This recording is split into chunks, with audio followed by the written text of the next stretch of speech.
Assalamualaikum warahmatullahi wabarakatuh. Yang kami hormati Ibu Rini Fatona, SHMH, selaku dosen pengampu mata kuliah Hukum Peradilan Anak. Dan di sini kami dari kelompok 10 akan mempresentasikan tugas analisis RUU tindak pidana kekerasan seksual. Sebelumnya, izinkanlah kami untuk memperkenalkan diri. Nama saya Zulfi Rizky Aditya dengan NPS 19 12 11 186.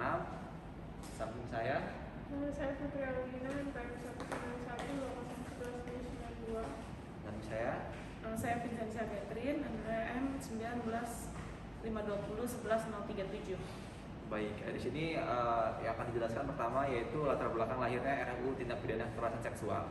Latar belakang lahir pembentukan RUU ini adalah karena semakin meningkatnya angka korban kejahatan kekerasan seksual di Indonesia. Banyaknya pengaduan kekerasan seksual yang tidak tertangani dengan baik dikarenakan tidak adanya payung hukum yang dapat memahami dan memiliki substansi yang tepat terkait dengan kekerasan seksual tersebut. Hingga saat ini apabila terjadi kasus kekerasan seksual, penegakan hukum masih tetap berpegang teguh kepada peraturan yang lama, yaitu KUHP, Undang-Undang PKDRT, Undang-Undang Tindak Pidana Perdagangan Orang, Undang-Undang Nomor 35 Tahun 2014 tentang Perlindungan Anak. Sedangkan peraturan tersebut dirasa masih belum cukup substansial untuk mengakomodasi dan secara komprehensif memberikan jaminan penghapusan kekerasan seksual yang mencakup aspek pencegahan, perlindungan, pemulihan, dan pemberdayaan korban. Peraturan yang ada ini masih memiliki peraturan yang ada masih melihat kekerasan seksual sebagai pelanggaran terhadap ketentraman dan ketertiban masyarakat. Hal ini menimbulkan suatu persepsi bahwa kekerasan seksual baru dianggap sebagai suatu kekerasan jika telah merasakan masyarakat secara luas, sehingga tidak berfokus pada penderitaan yang dialami korban. Puluhan hingga mungkin ratusan atau bahkan ribuan kasus kekerasan seksual sudah terjadi di negeri ini. Korbannya bukan hanya orang dewasa saja, karena sudah merambah ke usia remaja, anak, bahkan balita. Dari banyaknya kasus tersebut, hanya sedikit yang mampu terselesaikan dengan advokasi yang baik, sedangkan sebagian besarnya tidak. Hal inilah yang menjadi yang membuat keberadaan undang-undang yang mengatur secara khusus tentang kekerasan seksual menjadi sangat penting untuk memberikan jaminan perlindungan dan kepastian hukum bagi korban kekerasan seksual dalam jangkauan yang lebih sempurna. Selanjutnya akan dilanjutkan oleh teman saya. Dilihat dari sudut pandang pentingnya RUU tindak pidana kekerasan seksual disahkan menjadi Undang-Undang Tindak Pidana Kekerasan Seksual menghasilkan beberapa poin penting. Poin tersebut hasil dari pengamatan yang dilakukan penulis dengan mengambil dari beberapa sumber terkait dengan ranah kekerasan seksual yang telah disinggung di dalam RUU TPKS. Oleh karenanya, perlu untuk dilihat secara jelas alasan seperti apa yang rupanya menjadi pendorong. Hal inilah yang menjadi pendorong keberadaan undang-undang yang mengatur secara khusus tentang kekerasan seksual, yaitu pertama, angka kekerasan seksual di Indonesia terus meningkat. 2. Kasus kekerasan seksual banyak merugikan perempuan sebagai pihak yang seringkali menjadi korban. 3. Tidak terciptanya efek jera bagi pelaku paksa kejadian. 4. Penegakan hukum terhadap kasus kekerasan seksual seringkali tidak berperspektif korban. 5. Kurangnya instrumen hukum yang mampu menyelesaikan dengan maksimal setiap kekerasan seksual yang terjadi. Hal ini terutama dari aspek ketersediaan peraturannya. 6. Demi menekan angka kekerasan seksual, perlu adanya pengoptimalan fungsi komisi-komisi yang menaungi berbagai macam sektor kasus kekerasan seksual. 7. Penindakan kasus kekerasan seksual dinilai kurang tegas. 8. Pentingnya pemaksimalan fungsi rehabilitasi dan pemulihan yang tepat bagi korban kekerasan seksual. 9. Akses untuk mencari, mengupayakan, dan memperoleh keadilan bagi korban. 10. Sistem peradilan bagi kekerasan seksual terutama pada anak belum mendukung. Pasal-pasal krusial dalam RUU TPKS.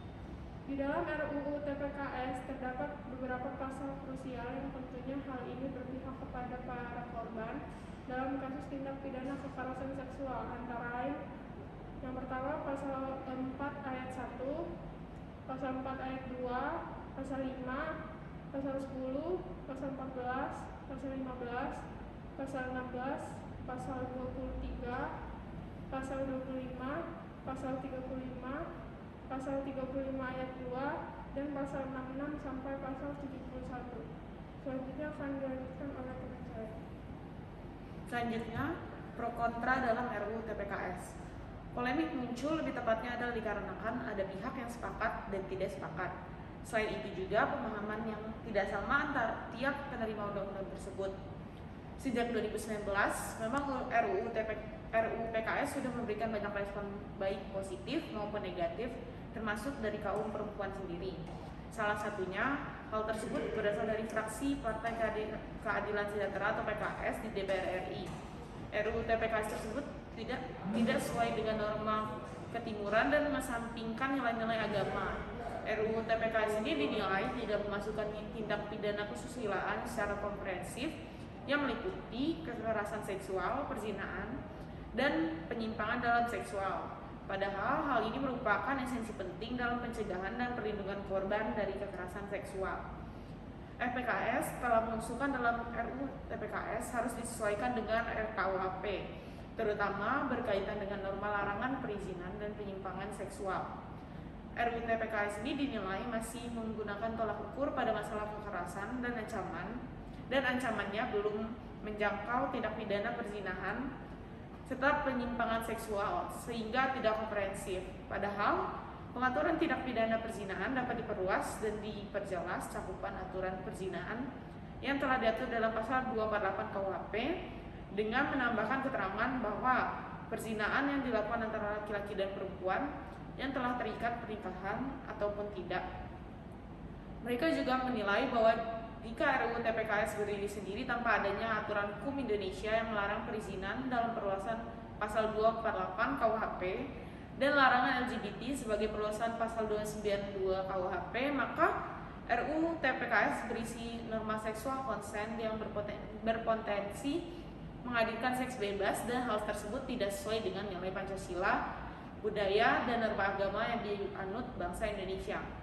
Hal tersebut selanjutnya dibantah oleh Komnas Perempuan yang menyebut bahwa RUU PKS merupakan lex spesialis atau undang-undang khusus dari Kitab Undang-Undang Hukum Pidana yang sudah mengatur secara umum. Hal-hal yang berkaitan dengan moral dan kesusilaan, kata Azriana, telah diatur dalam KUHP. Kemudian, Ketua Panja RUU TPKS Willy Aditya menjelaskan bahwa RUU ini tidak menghalalkan seks bebas seperti yang disebut sejumlah pihak. Bahkan, RUU ini tak mencantumkan persetujuan seks atau seksual konsen di dalamnya. Dan dapat disimpulkan bahwa di balik perjalanan panjang dalam proses tarik ulur mengenai proses RUU TPKS agar dapat disahkan menjadi undang-undang, tentunya terdapat sebuah tujuan untuk mengatasi permasalahan kekerasan seksual yang telah banyak memakan korban di Indonesia. Maka dari itu, perjalanan panjang rancangan undang-undang tindak pidana kekerasan seksual ini akhirnya menemui ujungnya ketika Ketua DPR Puan Maharani mengetok palu pengesahan RUU TPKS menjadi undang-undang dalam rapat paripurna yang diselenggarakan pada Selasa 12 April 2022. Pengesahan ini mendapatkan apresiasi dari sejumlah aktivis perempuan berbagai organisasi. Hal ini tentunya menjadi angin segar bagi para aktivis yang selama ini menyuarakan agar RUU TPKS ini disahkan dan menjadi angin segar juga bagi para kaum hawa. Harapannya implementasi Undang-Undang TPKS ini nantinya akan dapat menghadapi dan menyelesaikan kasus-kasus kekerasan seksual khususnya sebagai perlindungan perempuan dan anak yang ada di Indonesia. Baik, mungkin sekian presentasi dari kelompok kami akhiri. Wassalamualaikum warahmatullahi wabarakatuh.